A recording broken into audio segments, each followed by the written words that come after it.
Today, we get to work on a Jeep.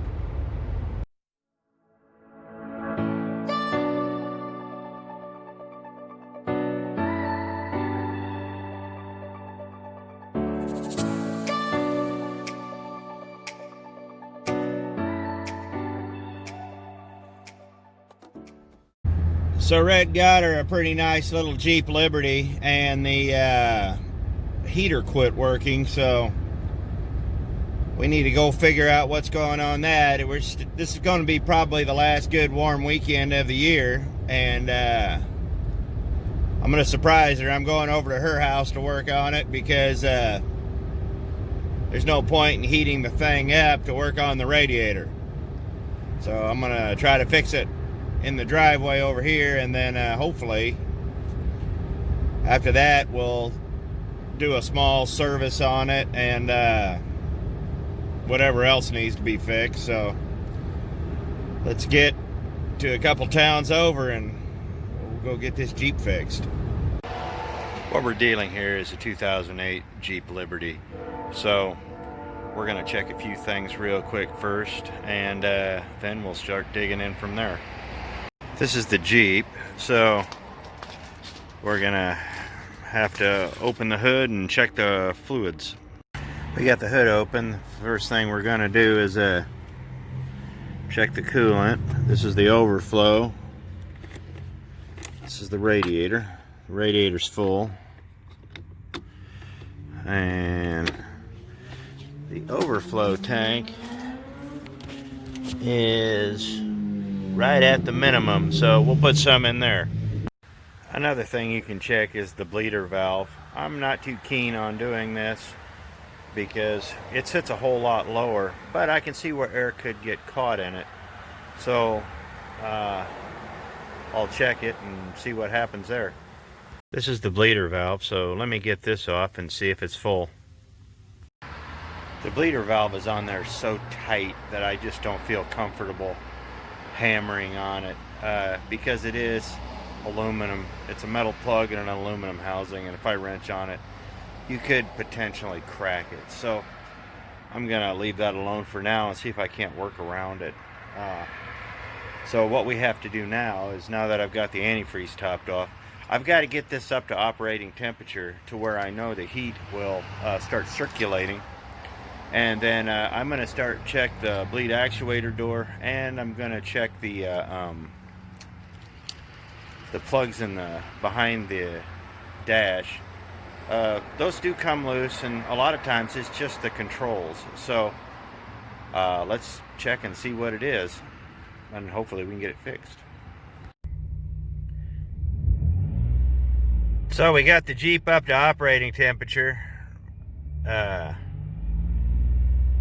Rev it up and the temp starts to drop a little bit, so the thermostat should be open by now. We'll get a little more heat built up and then we'll see what we can do here. A lot of trouble people have are with these actual knobs, so we're gonna turn it on, and heat's coming out. She says though when she starts driving it, the heat goes away. So she's got red hair everywhere. So he's all opened up. Pulled it out and looked, and everything still seems to be connected back here. Oh, wait a minute. Oh, yeah, that's connected. So let's well, I hate doing this.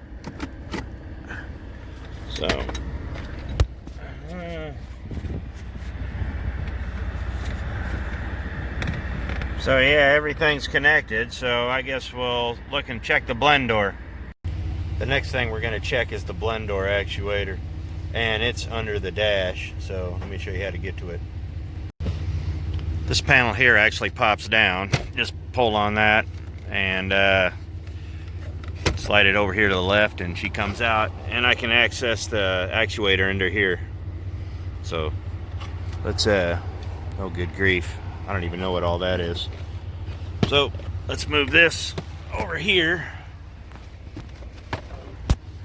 and see what's going on with these actuators. We should be able to see everything. I'm going to sit there and look at the top actuator and see if that's working. There we go. So that's fine. So now we're going to see if the bottom one's working here.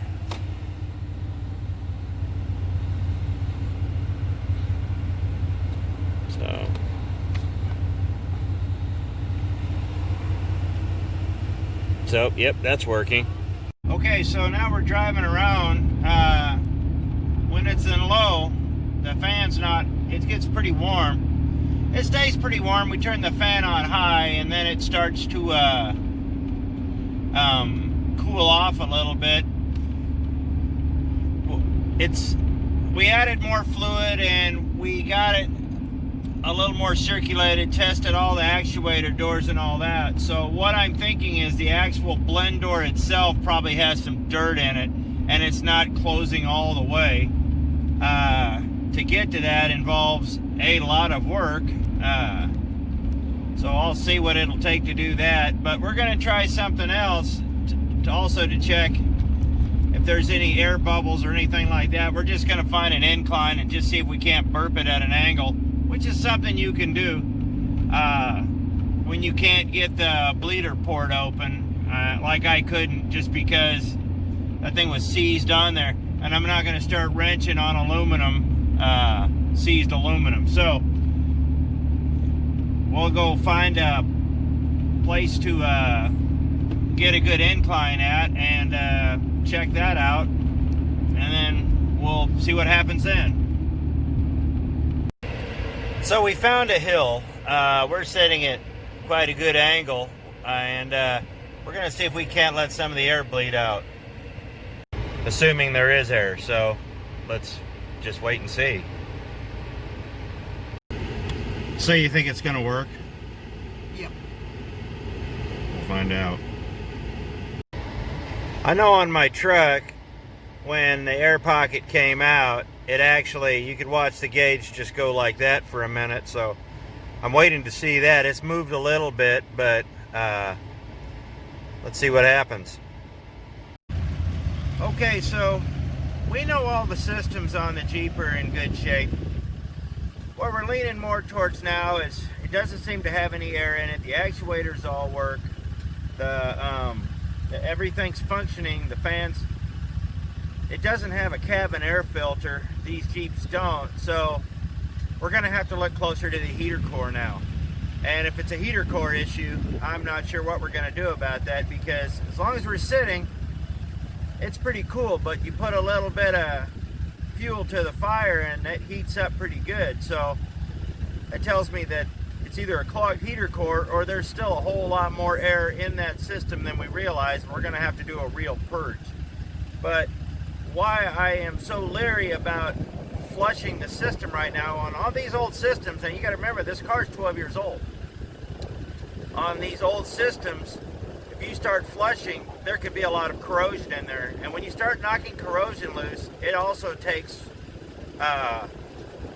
with it pieces of equipment. So what you're going to have to do, if you think it's the heater core, is just really go ahead and replace the heater core. Yeah, we could flush it and possibly be fine. But when you're unsure about that and there's a lot of crud in it, you probably ought to go ahead and replace it, because you might flush it out, but then it might start leaking almost immediately, and then you'll end up having to change it anyway. So if it turns out that it is a heater core, we're probably not even going to flush. We'll just go ahead and straight change it. Not in this video. I don't have time this week, but we are getting heat. So let's run around. We'll try a couple more things and then get back to the house for a synopsis. What I've come to the conclusion of is that we have two problems. The control panel is a pretty common problem for these to break. I got Googling online, and a lot of people have had problems with them, and as I futz with it and I shake them and all that, the thing does different things. But that doesn't mean that's the only problem that we have. As per my life, I always have two problems with everything. So not only do we got the control panel here, I think we also have a heater core that's acting up. And I don't know if it's because the blend door is not closing all the way because of the bad heater core, or the heater core's bad. So what we're going to do the easiest thing first, and eventually we're going to replace this control panel. It's Sunday, so I can't really price one out at the dealer today, but that's the conclusion that we've come to.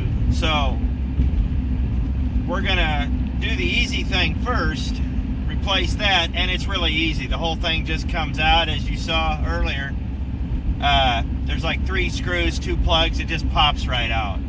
The new one pops right in. I can have it changed out in about 8 minutes. So when we come around to that, when we actually start replacing things, that's what's going to be happening with this. So now we got that figured out. I guess we'll have to figure out how we're going to tackle this. Alright, what I mean by that is if I go like that, you know, or I get a little rough and I wiggle this, it starts doing other things. Like we were having a problem with it getting hot, and I just gave it a good whack and she started working. This was not working on the defroster when I put it on, but when I pushed the button, it started working. And then when I went back and cracked it a little bit, she started blowing hot, and she started coming out the defrost. So that's what I was talking about, this being bad. But 2 problems, like I said. In reality, diagnosing a problem on these Jeeps is just like anything else. It's just trial and error, trial and error, trial and error, and you have to go through the steps. We ruled out a lot of different things, but we have 2 culprits, we believe, that are the problem. Are we going to fix them today? No, I just don't have time, and I have to go get parts and stuff like that. No. So maybe hopefully soon we will, and we'll start with the panel first, because that's the easiest. It may not be the cheapest, but if it doesn't work, we don't have a car scattered across 2 different states. So that's it, really. I mean, we figured out what was wrong. We got the heat working, and the control panel, like I said, and then we'll go from there. But that was it. Had a lot of fun doing it, and hopefully we can do a little more repairs here soon with it. So I appreciate it. Thanks for watching. We'll see you next video.